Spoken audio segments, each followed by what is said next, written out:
Welcome viewers. SSC 2016 শিক্ষক ও শিক্ষাকর্মী নিয়োগের যে প্যানেল বাতিল মামলা, সেই প্যানেল বাতিল মামলা নিয়ে একটি গুরুত্বপূর্ণ আপডেট আপনাদের সামনে তুলে ধরছি।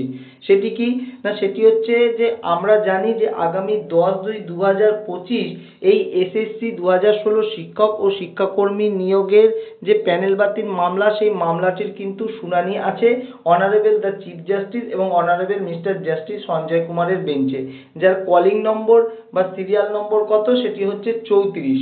এবং আমরা এটাও শুনতে পাচ্ছি যে এই মামলাটি আগামী 10/2/2025 সম্ভবত অন্তিম শুনানি হতে চলেছে বা অন্তিম শুনানি হতে পারে, এইরকম কিন্তু আমরা শুনতে পাচ্ছি। বা যাই বলুন, যে মামলাটি প্রায় একটু শেষের মুখেই। ঠিক সেই রকম পরিস্থিতিতে আমরা এই মুহূর্তে যে একটা আপডেট, সেই আপডেট কি না, আবার একটি নতুন করে এসএলপি কিন্তু সুপ্রিম কোর্টে দাখিল হয়েছে। তবে আগেই বলে রাখি, এই এসএলপিটি কিন্তু সম্পূর্ণ একটি নতুন এসএলপি, অর্থাৎ মূল মামলার সাথে কিন্তু এখনো পর্যন্ত কানেক্টেড নয়।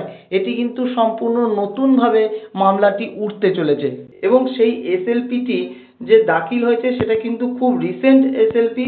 সেটি আমরা দেখে নেব যে কবে সেই এসএলপিটি দাখিল হয়েছে।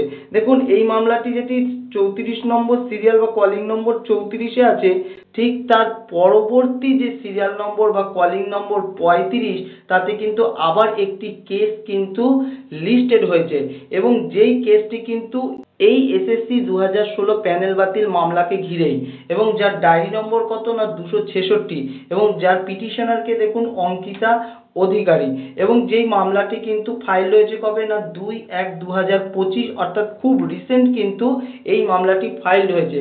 যদিও এর এখনো কোনো এসএলপি কেস নম্বর পড়েনি।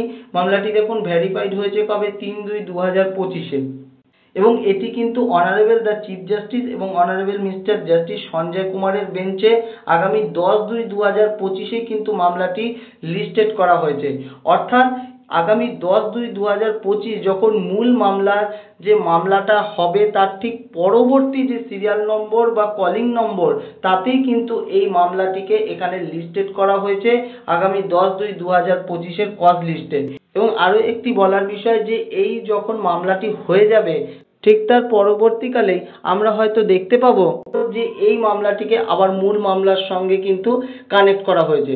কারণ এর আগেও আমরা দেখেছি মূল মামলার সঙ্গে যে কানেক্টেড কেস, সেই কেসগুলো কিন্তু একে একে বেড়ে চলেছে। এর আগের বার যেটি আমি ভিডিওতে দেখেছিলাম যে 124টি মামলা কানেক্টেড ছিল, এইবার কিন্তু আমরা কজ লিস্টে দেখলাম 126টি মামলা কানেক্টেড, এবং এই নতুন মামলাটির আগামী শুনানির পরে মূল মামলার সাথে কানেক্টেড হওয়ার সম্ভাবনা কিন্তু একটা থেকেই যাচ্ছে। ধন্যবাদ।